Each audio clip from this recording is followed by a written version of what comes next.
Hello friends, welcome back to my channel. So friends, यहाँ पर देख सकते हो कि एनीडिक्स सॉफ्टवेयर है, ठीक है।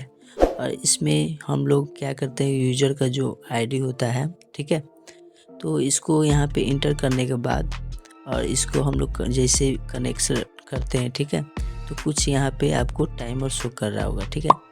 किसी में कम, किसी में ज़्यादा कर रहा होगा, बट मेरे में आप देख सकते हो कि बहुत ज़्यादा ही इसमें शो कर रहा है, ठीक है। मैं आपको जूम करके यहाँ से मैं आपको दिखा देता हूँ, ठीक है। यहाँ पर देख सकते हो कि टाइम शो कर रहा है, ठीक है। तो इसी का इस वीडियो में सॉल्यूशन करने वाले हैं, तो इस वीडियो को पूरा देखिएगा, ठीक है।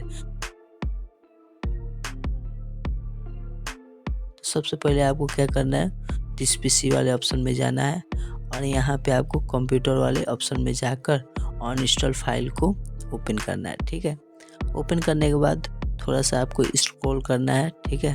और स्क्रॉल करने के बाद यहाँ पर देख सकते हो कि एनीडिक्स आपका इंस्टॉल होगा, ठीक है, आपके सिस्टम में। इसको सिंपली आपको अनइंस्टॉल कर देना है, ठीक है। मैं इसको अनइंस्टॉल कर देता हूँ, ठीक है। यहाँ से टिक लगा के अनइंस्टॉल मैंने इसको कर दिया है, ठीक है। करने के बाद मैं यहाँ पे इसको ओके कर देता हूँ। ओके करने के बाद सिंपली क्या करना है, अब आपको अपने जो कंप्यूटर का सी ड्राइव है, ठीक है, उसमें जाना है, ठीक है। तो यहाँ ऑन इंस्टॉल करने के बाद आपको सिंपली क्या करना है, बैक जाना है। और बैक जाने के बाद यहाँ पर देख सकते हो कि जो सी ड्राइव आपको शो कर रहा है, ठीक है, उसमें जाना है, ठीक है। तो सी ड्राइव में मैं जाता हूँ और यहाँ पे आपको एक फाइल होगा यूजर्स करके, उसको ओपन करना है। और यहाँ पे एक यूजर आपका फाइल होगा, उसको ओपन करना है, ठीक है। मेरा बीसी बॉय नाम से है, तो मैं इसको कर लेता हूँ। और इसमें ऐप डाटा खोजना है, ठीक है। यहाँ पर नहीं होगा तो व्यू वाले ऑप्शन में जाना है और हिडन आइटम्स करके होगा, उस पर क्या करना है, आपको टिक कर देना है, ठीक है। टिक करने के बाद यहाँ पे आप देख सकते हो कि ऐप डाटा का ऑप्शन शो कर रहा होगा, ठीक है। तो सिंपली क्या करना है, इसको ओपन करना है। तो मैं यहाँ से इसको ओपन कर देता हूँ। ओपन करने के बाद रोमिंग वाले ऑप्शन में जाना है और रोमिंग के बाद यहाँ पे एनीडिक्स फाइल होगा, इसको सिंपली क्या करना है, डिलीट कर देना है, ठीक है। मैं यहाँ से राइट क्लिक करके इसको मैं डिलीट कर देता हूँ, ठीक है। डिलीट करने के बाद आपको सिंपली क्रोम ब्राउज़र में जाना है। क्रोम ब्राउज़र में जाने के बाद इस सॉफ्टवेयर को फिर से आपको डाउनलोड करके इंस्टॉल कर लेना है, ठीक है। सिंपली आपको एनीडिक्स डाउनलोड लिखना है, ठीक है, टाइप करना है।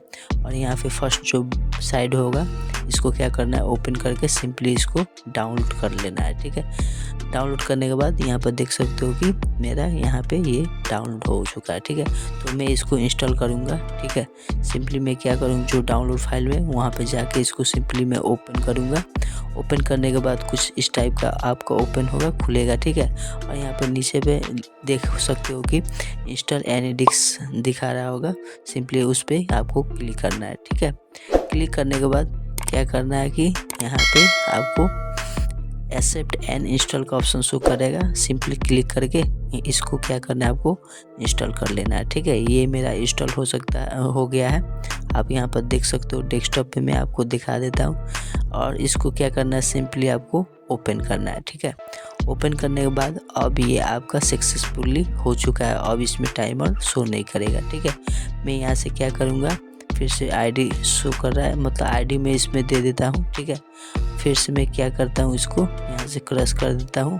क्रश करने के बाद फिर से इसको मैं ओपन करता हूँ और यहाँ पे सिंपली मैं आईडी को टाइप करता हूँ, ठीक है। टाइप करने के बाद आपको यहाँ पे देख सकते हो कि जो आपका टाइमर शो कर रहा था, वो अब टाइमर यहाँ पे शो नहीं कर रहा है, ठीक है फ्रेंड्स। थैंक यू फ्रेंड्स, फिर मिलते हैं नेक्स्ट वीडियो में।